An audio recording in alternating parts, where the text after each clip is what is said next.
여러분 안녕하세요. 대박스킨의 이미영입니다.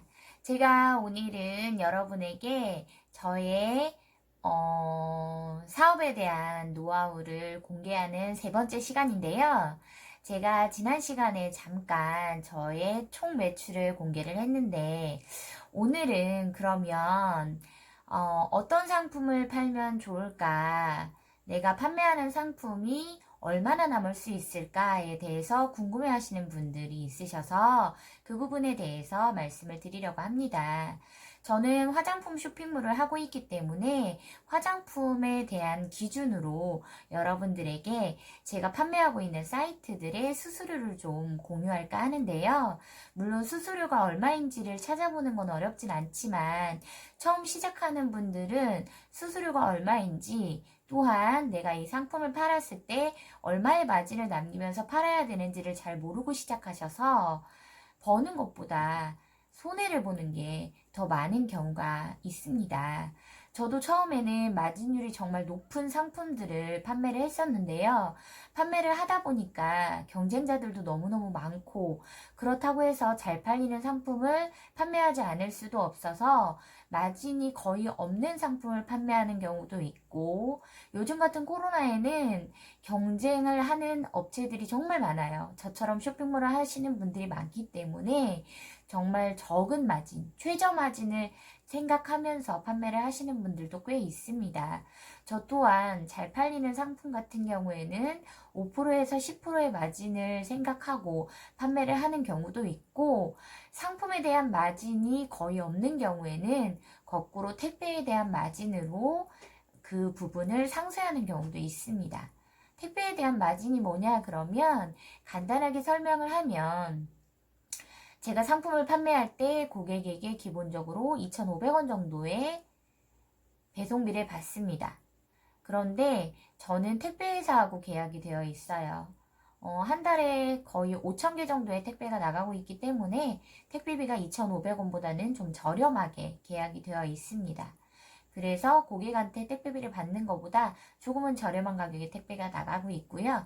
그 저렴한 부분, 즉 차이가 나는 부분이 저에겐 이익이 되는 거죠. 그래서 택배를 많이 보내면 보낼수록 택배비에서도 약간의 이익을 얻을 수가 있어요.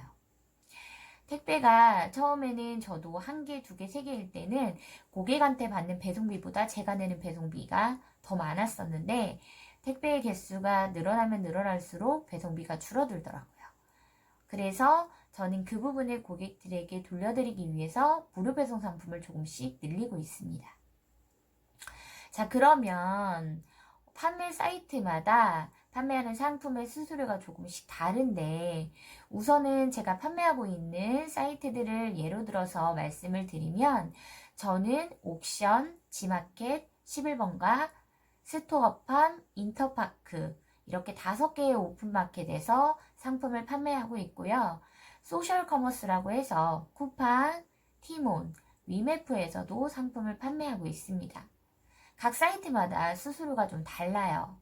좀 저렴한 곳도 있고 생각보다 정말 많은 수수료를 받는 곳도 있습니다. 우선 옥션 지마켓은 13%, 물론 카테고리가 화장품인 경우, 뷰티인 경우에 그렇고요. 제가 판매하는 상품 중에 바디 제품이 있어요. 바디 헤어의 경우에는 11%를 받습니다. 스토어팜 11번가 인터파크도 마찬가지로 화장품과 뷰티에 대해서는 13%, 바디와 헤어에 대해서는 11%를 받고 있습니다. 이거는 제가 판매한 상품에서 그 사이트에 제 상품을 등록해서 판매했다라는 이유로 주는 수수료에 해당합니다. 그리고 소셜 커머스라고 해서 티몬, 쿠팡, 위메프가 있는데요. 쿠팡 같은 경우에는 화장품 뷰티에 대해서는 9.6%의 수수료, 티몬은 14%, 위메프 같은 경우에는 13.2%를 적용하고 있습니다. 한 가지 좋은 부분은 위메프 같은 경우에는 새로운 사업자의 입점을 유도하기 위해서 처음 3개월 동안 수수료를 4%로 저렴하게 해주는 행사를 진행하고 있는데요. 물론 이 행사를 언제까지 할지는 모르겠지만 저도 처음 입점해서 3개월 동안에는 수수료에 대해서 4%의 혜택을 받았고 그 이후로는 13.2%의 수수료를 내고 있습니다. 수수료로 따지면 쿠팡이 가장 저렴하죠. 그렇기 때문에 쿠팡에서 판매자들이 상품을 많이 판매하고 있고 저 또한 쿠팡 매출이 많을 수밖에 없는데요. 수수료가 적다고 해서 무조건 쿠팡에 입점을 해서 판매를 해라. 이렇게 말하기는 좀 어려울 것 같아요. 왜냐하면 오픈마켓하고 소셜커머스는 정산 기준이 좀 다릅니다. 정산이라는 건 제가 상품을 판매해서 고객에게 상품이 도착했을 때 제가 쿠팡이나 뭐 티몬이나 위메프, 옥션 이런 곳에서 판매 대금에 대해서 수수료를 뺀 나머지 금액을 받는 걸 정산이라고 하는데요. 옥션이나 이런 오픈마켓 같은 경우에는 고객에게 상품이 도착하고 고객이 바로 구매 결정을 해주는 경우에 평일에는 그 다음날, 주말이 있는 경우에는 주말이 지난 그 다음 월요일에 정산이 됩니다. 그래서 정산이 좀 빨리 되기 때문에 수수료가 조금 높다 하더라도 옥션이나 지마켓 11번과 같은 오픈마켓에서 상품을 많이 판매를 하려고 하죠. 그런데 만약에 고객이 구매 결정을 해주지 않는다. 저 같은 경우에도 가끔 깜빡하고 상품을 받은 후에 구매 결정을 하지 않는 경우가 있습니다. 그런 경우에는 고객이 구매 결정을 하지 않고 자동 구매 결정이 되는 데까지 최대 2주 정도의 시간이 소요됩니다. 한마디로 저는 상품을 이미 고객한테 보냈는데도 불구하고 고객이 구매 결정을 해주지 않으면 제가 정산해 봤는데 2주 정도 기다려야 된다는 거예요. 그런데 이 기간은 거의 대부분의 사이트에 적용이 되기 때문에 오픈마켓에서 상품을 판매하고 정산해 받는 데에는 최대 2주 정도가 걸린다는 걸 감안하고 상품 등록을 해서 판매를 하시길 권합니다. 한마디로 저처럼 사입을 하는 경우에는 2주 정도 돈이 들어오지 않아도 제가 상품을 계속해서 구입해서 판매할 수 있을 만큼의 자금이 확보되어 있는 경우에 상품을 판매해야 된다는 얘기예요.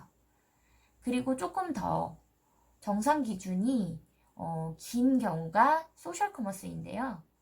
쿠팡이나 티몬이나 위메프 같은 경우에는 정산 기준에 따라서 시일이 더 많이 소요되기도 합니다. 월정산과 주정산이라는 게 있는데요.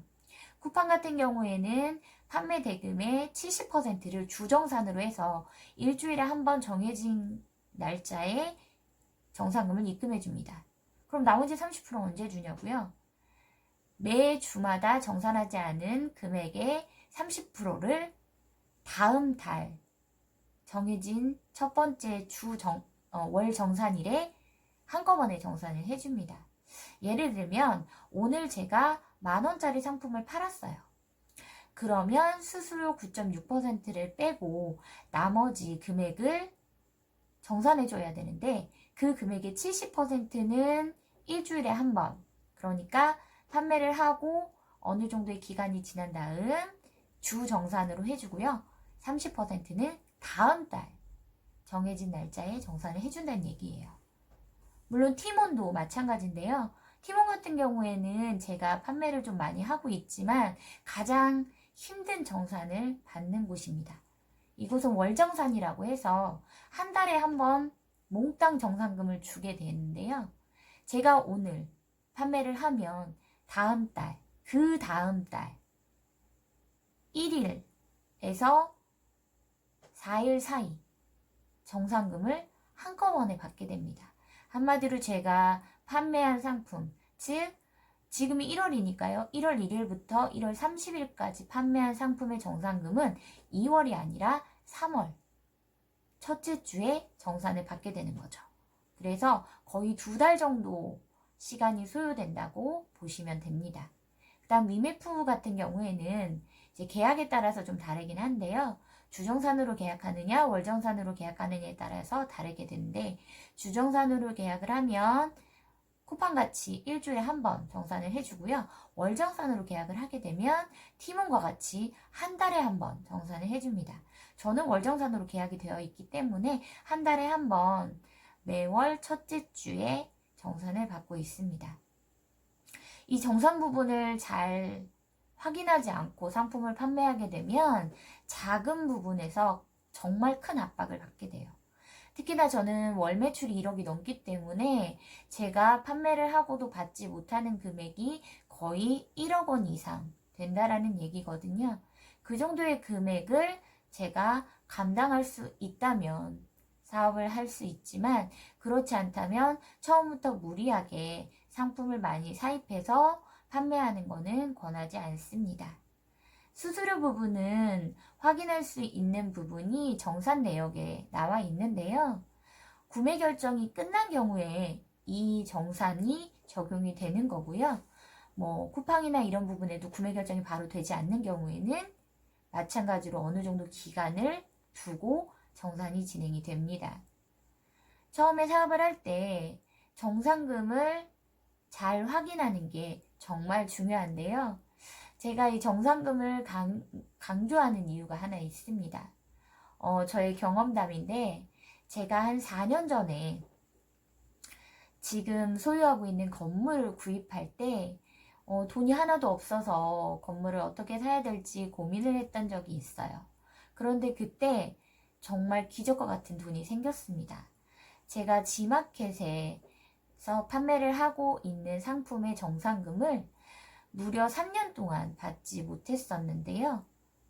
이유는 처음에 등록했던 사업자 등록증에 있는 사업 상호명과 지마켓에 등록했던 상호명이 약간의 차이가 있어서 그 부분이 확인되지 않았다는 이유로 무려 3년 동안 저에게 정산금을 주지 않았습니다. 그 금액이 얼마였는지 아세요? 1억 6,400만 원이었습니다. 저는 당장 지마켓에 고소하겠다고 했고요. 담당자는 빨리 정산을 해드리겠습니다. 착오가 있었던 거지 일부러 주지 않은 건 아닙니다. 라는 말과 함께 저에게 2만 원 정도의 포인트를 주겠다고 하더라고요. 1억 6,400만 원을 은행에 넣어놨다면 정말 어마어마한 이자를 받았을 텐데, 저는 지마켓의 실수와 저의 안일함에 그 큰 돈을 받지 못하고 있었던 거라 저에게도 일말의 책임은 있어서 그 이후로 문제를 삼진 않았지만, 그 돈을 한꺼번에 정산을 받으면서 제가 원했던 건물을 사게 됐습니다. 지금 생각하면 정산금이 별거 아니다, 알아서 들어오겠지, 설마 큰 회사에서 나에게 돈을 떼먹겠어? 라고 생각하고 그냥 지나쳤다가는 크게 손해를 볼 수 있다는 걸 제 경험에서 꼭 말씀드리고 싶었습니다. 그래서 정산금 확인하는 부분은 어렵지는 않아요. 제가 판매했던 금액과 수수료를 제하고 택배비를 합하면 정산금이 되기 때문에 처음 시작하시는 분들은 정산금을 꼼꼼하게 확인해 보시는 게 좋을 것 같습니다. 왜 정산금을 잘 확인해야 하냐면, 간이가세자의 경우에는 1월에 부가가치세 신고를 해야 돼요. 그리고 일반 사업자는 1월과 7월 두 번의 부가가치세 신고가 있기 때문에 이때 매출을 잘 확인하지 않고 신고를 잘못해서 생각보다 많은 세금을 납부해야 되는 경우가 있을 수도 있기 때문에 꼭 정산금 부분은 잘 확인하시고 사업을 하셨으면 좋겠고요. 간이가세자로 시작하시는 분들은 사실 세금에 대한 부담이 거의 없어요. 부가가치세도 거의 납부하지 않고 소득세도 그렇게 많지 않기 때문에 처음 시작하시는 분들은 뭘 잘 몰라서 일반 사업자로 등록하지 마시고 확인을 잘 하셔서 가능하다면 간이가세자로 등록을 하셔서 사업을 시작하셨으면 좋겠습니다. 물론 지금은 간이가세자가 매출 8천만 원까지 늘어나서 어느 정도 사업을 해도 세금에 대한 부담이 적은데, 제가 처음 시작했을 때는 연매출 4,800만 원이 기준이었기 때문에 저는 거의 사업을 시작하고 2년 만에 일반가세자로 전환이 됐던 것 같습니다. 그런데 일반가세자로 전환이 되어도 매출이 그 기준에 못 미치면 다시 간이가세자가 되거든요. 그래서 다시 간이가세자로 되는 게 꼭 좋은 건 아니니까 매출을 차라리 많이 나오게 하는 게 더 좋겠죠. 그래서 처음에는 간이가세자로 시작하셔서 매출이 8천만 원이 넘어가면 일반가세자로 전환이 된다는 걸 꼭 알아주셨으면 좋겠고요.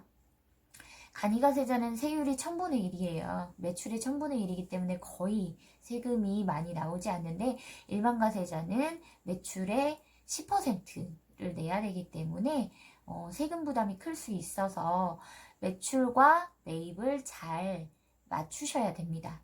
위탁 같은 경우에는 매입이 거의 없잖아요. 그래서 세금 계산서를 잘 챙기셔야 되고요. 저처럼 사입인 경우에는 상품에 대한 대금, 뭐 영수증이라던가 이런 것들을 잘 챙기셔야 하고, 저처럼 직접 사입을 하는 경우 카드, 명세서나 세금 계산서를 잘 챙기셔야 될 것 같습니다. 사업을 처음 시작하시는 분들이 어려워하는 부분이 세금 부분인데요. 세금은 너무 어렵게 생각하지 마세요. 저도 처음에는 잘 몰라서 무작정 세무서에 찾아가서 세금 신고하는 걸 도와달라고 했는데 정말 친절하시게도 뭐 세금 신고나 이런 부분을 잘 도와주셔서 처음에 사업하시는 분들은 많이 어렵지 않을 것 같습니다. 수수료 부분은 판매하는 상품에 따라서 달라요. 뭐 가전제품이라던가 이런 것들은 수수료가 좀 높은 편이고요. 수수료가 또 낮은 부분도 있어요. 의류나 이런 것들도 있고 여러 가지 수수료를 받는 부분이 기준이 여러 가지이기 때문에 그 부분은 각 사이트에서 확인하실 수 있고요. 만약에 확인하시는 방법을 잘 모르신다 하면 제가 따로 안내를 해드릴 수 있으니까 질문 주셔도 좋을 것 같습니다. 오늘은 실질적으로 상품을 판매할 때 내가 내야 되는 수수료에 대해서 말씀을 드렸고요. 그 다음에 마진 부분에 대해서는 제가 다음 시간에 안내를 해드리도록 하겠습니다. 상품을 판매를 할 때 가장 중요한 게 마진이잖아요. 얼마를 남기느냐가 정말 중요한 건데, 뭐 위탁 판매의 경우에는 판매하시는 원 판매자나 또는 제조사와 얘기가 잘 되면 정말 많이 남길 수도 있지만 거의 제가 택배를 직접 보내지 않고 상품 등록만 대행을 하는 거기 때문에 마진율이 뭐 별로 없다고 생각하시면 되고요. 저처럼 사입을 하는 경우에는 제가 직접 마진이 높은 상품만 골라서 판매를 할 수도 있고 또 마진은 좀 적더라도 많이 판매를 할 수 있는 박리담회로 해서 이윤을 남길 수 있는 상품들을 고를 수 있기 때문에 사입 부분은 제가 적극적으로 추천하는 부분이거든요. 그래서 다음에는 상품 판매할 때 어느 정도의 마진을 남기면서 판매하면 좋을지에 대해서 공유를 해드리도록 하겠습니다. 오늘은 수수료에 대해서 말씀을 드렸고요. 혹시라도 뭐 어려운 부분이 있거나 질문이 있으면 언제든지 DM 주시고 댓글 남겨주세요. 오늘 제 영상이 여러분에게 도움이 되셨다면 구독, 좋아요, 댓글, 알림까지 부탁드립니다. 감사합니다.